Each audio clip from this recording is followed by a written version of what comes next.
sumasaimpapawid ang Presidential Broadcast Service. Radyo Pilipinas, Radyo Publiko, 738. Ang aming studio ay nasa 4th floor ng Media Center Building, Visayas Avenue, Quezon City. Ang aming 50 kilowatt transmitter ay matatagpuan sa Marulas, Valenzuela City. Ang Radyo Pilipinas, Radyo Publiko ay pinangangasiwaan ng mga electronics and communication engineers at technicians. Pawang lisensyado ng National Telecommunications Commission.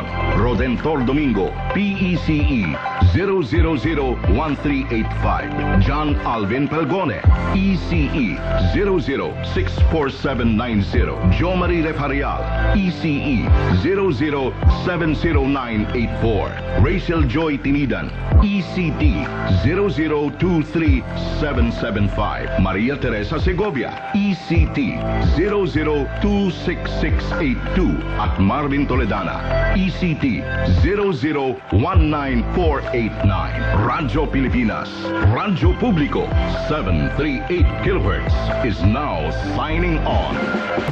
Mas pinalakas, pinalawak. Radyo Pilipinas. Radyo Publiko. Radyo Pilipinas Magazine. Radyo Pilipinas Sports Radio. Radyo Pilipinas World Service. Ang taginting ng AM At lakas ng FM. sa iisang himpilan Pinagsanib na puwersa. para sa mas malawak Mas maraming mararating. at mas maraming maaabot ng impormasyon. At serbisyo publiko. Radyo Pilipinas News Nationwide. Trending issues na pinag-uusapan. World News in 5.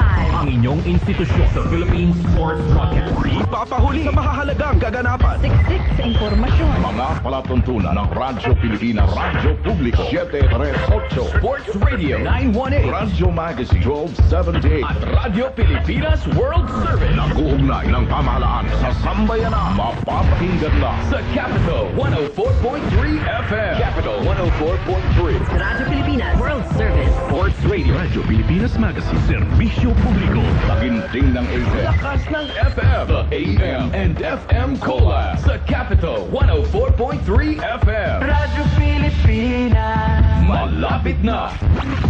Serving the Republic of the Philippines for more than 75 years. Ito po ang Presidential Broadcast Service. Ito ang Presidential Broadcast Service Radyo Pilipinas. Radyo Publiko. ng bagong Pilipinas para sa bagong Pilipino. Naghahatid ng mahahalagang balita at impormasyon. Nag-uugnay ng pamahalaan sa sambayanan. Tulay sa himpapawid ng serbisyo publiko. Radyo Pilipinas, Radyo Publiko, ang boses ng Pangulo. Sa Mega Manila, 738. Radyo Pilipinas. Radyo Publiko.